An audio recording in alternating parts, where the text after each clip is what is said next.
Let's be honest, we've had so many players that have come to United with that whole potential in mind. People thought they were going to be the next best thing, but they never became that. Or people thought that these big signings were going to bring us trophies, they were going to bring us the glory that we were looking for. But guess what? It just never came. So instead of looking at those flops, which I might do another day, let's look at 3 players I feel are very underrated in this squad today. And these are picks that I'm pretty sure most of you guys would not pick either. Now, let's start with number 1. Now, this player is pretty soon going to be a big fan favorite. And he has been one of my favorite players since 2020. And his name is Amad Diallo. This winger, this kid, I still remember the first time I saw him was I saw a training clip of him from Atalanta about, I think it was the day that we signed him in 2020. I saw a clip of him in Atalanta. And it was him embarrassing senior Atalanta players. Now, if you think about it, Atalanta was never a bad club. In fact, I think back then they were in the Europa League or in the Champions League. They were high flying. But this 18-year-old kid came out of nowhere and destroyed those defenses. Now, that's what I thought. Okay, he's decent. But it's not just that he destroyed them. It's how he destroyed them. It was not because he was lightning fast. Or it was not because he was physically strong. No, this was just purely because he had the football IQ and the dribbling skills of a future superstar. Now, that is how you know. If you ask me, if you want to know whether a player is good or not, let's say a winger for starters. If you want to know if a winger is good or not, all you need to check is not their physical ability, it's not their pace. It's rather, how do they manage themselves in tight spaces? Can they evade danger quickly and efficiently? And that's why people are raving about Lamine Yamal. Because it's not that that kid uses pace. Now, he does have it. But the main idea is that he uses his dribbling skills and his passing skills. And those are the 2 most important skills I would say a player should have. And obviously finishing as well. Finishing helps as well. But if you have these 3 skills, that's what differentiates a person between a good winger and a bad winger. But Amad Diallo always had this. And then you think back, right? Even to his first game. He came on, I think, as a substitute in that AC Milan game. And he scored a brilliant header. Now, as an 18 or 19-year-old, that is an insane header to score. Now, again, of course, we don't need to consider the age argument because he was already playing at the highest level back then. But for some reason, Ole felt he was not the right man. Rangnick felt he was not the right man. And Ten Hag as well feels he's not the right man, but looks like he's finally going to get his opportunity because we saw in the news the other day, especially after the Rangers game, that apparently Ten Hag does trust him now. Whatever changed there. But right now, Ten Hag does trust him. So, if he does trust him, I just hope that he gets his chance to prove how good of a player he is. Because I don't think people realize this. I'm going to put it out there. Amad Diallo is probably top 3 wingers in the Premier League if he starts playing. Now, people are going to say, that's just stupid, right? Because he has not even done it. But guess what? All the clubs he's played at, he has performed at an extremely high level. Sunderland fans were saying that he's probably the best player that has ever played for them. When you hear things like that, you know what kind of a player you've got. You've got a gem on your hands. And even at United, let's be honest, let's really deep in now. He is our best winger by a mile. Now fans are realizing it, right? Because he's actually showing up when he's getting a chance. Till now, the problem was he was not getting a chance. You even look at the run-in the last 3 games of the season before the FA Cup final. Amad Diallo started in all of them and he was arguably our best player in each one of them. And he impacted the game. The second he went off, the game changed back in the opponent's favor again. He is as pivotal to us as Kobe can be. Trust me, Amad Diallo is the answer. He is our best attacker by a mile. People are going to realize this later maybe. But one day, if Ten Hag does not play him, if United don't trust him enough, he's going to go to another club and he's going to perform just as good. And then we're going to regret the fact that we did not back this guy more. Now, player number 2 is actually Aaron Wan-Bissaka. Now, we know that he's not the world's best right back, right? That's what he was bought for. At £50 million, we expected him to be the next Kyle Walker. But I would argue that was very stupid of all of us. Because I thought that as well. When we signed Wan-Bissaka, I thought he was going to be the next right back. Pretty much what we did with Luke Shaw on the left-hand side all those years back. And so I figured 22-year-old fullback, probably going to be there for maybe 10 years or so. He's going to be that right-hand side and he's going to be England's next big right back. But as we came to know, that did not quite happen. In fact, we did not get that level of performance from Aaron Wan-Bissaka. Now, it's understandable because we should have understood his profile all the way back then. He was never this offensive fullback who could cross, who could dribble through, and who could actually perform like what we want from a traditional United right back. He is a defensive right back and arguably one of the best at that too. But now, you might be saying, why do I call him underrated then? He's pretty much failed, right? According to expectations. That's where we have to get it right. He was brought in as the supposed successor to Antonio Valencia after he left. But the truth is, once he started playing, we understood he's a more defensive fullback. But even in his first season, you remember the good games he had? It was in both Manchester derbies that we won. We won 2-1 at the Etihad and we won 2-0 at Old Trafford. And those two games where he locked down Sterling and Mahrez were his best games of that season. In fact, I think he had one of those Europa League games as well, which happened to be one of his good games. And it all involved him locking down players, right? Some of the best wingers in the world who played against him. If you ask me, he proved his worth when he locked down Mbappe and Neymar on the left-hand side for PSG.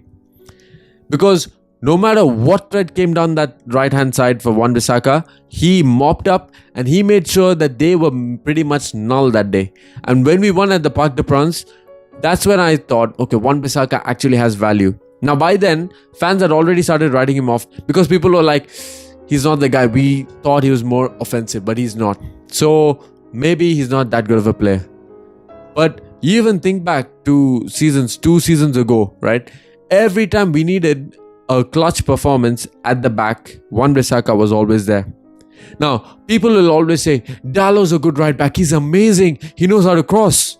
By the way, I've never seen that. I need to say this here. I know people have been saying that Dalot has been performing outstanding. He was probably our player of the season. I never saw that. Me personally, I never saw that. I want to see the stats, right? In fact, forget the stats. I have seen enough games to say that Dalot has not put in good crosses, but yet this fan base will rave on about Dalot. And if you ask me, do you want to keep Dalot or Aaron Wan-Bissaka? My honest answer is that I would keep Aaron Wan-Bissaka because he gives us more in big games. You're going to tell me that Dalot is just an inverted fullback who will offer us more in possession. I'm pretty sure we can get that from most right backs in the world because they're all being coached in this possession system, this new possession system that's being brought into the world.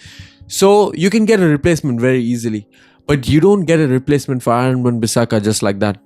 You name me some defensive right backs that can really change United if they come in, right? We're going to the Etihad, we're going to Anfield, we're going to the Emirates, and we need to lock that right-hand side down. Which player in the world would you trust over Aaron Wan-Bissaka to deliver that kind of a performance? Well, I'm pretty sure you guys can't think of anybody. And if you guys do think of somebody, then comment that down below. But I'm pretty sure you guys cannot think of even one person.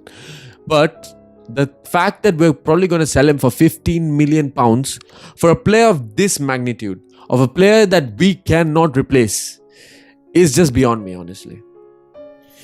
Now, let's take player number 3. This player is very contentious. In fact, people would say we should sell him right now. And that's our goalkeeper, Andre Onana. Now, I'll be honest again. With Onana, when he signed, I thought he was probably the best keeper in the Premier League immediately. Now, that was probably naive without watching him in the first place. But after that came the first few games, right? I remember the first preseason game I watched of Onana. I think it was in the first 5 minutes of his United career. And Bellingham just chipped him.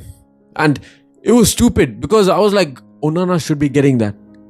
And then it came to be that even throughout the game, Onana was just missing very easy chances, right? He was spilling the ball way too much. Then I was like, okay, maybe it's just his first game. He needs to get used to it. Okay, it's fine. Then there was the last preseason game of last season. That was against Lens, I think.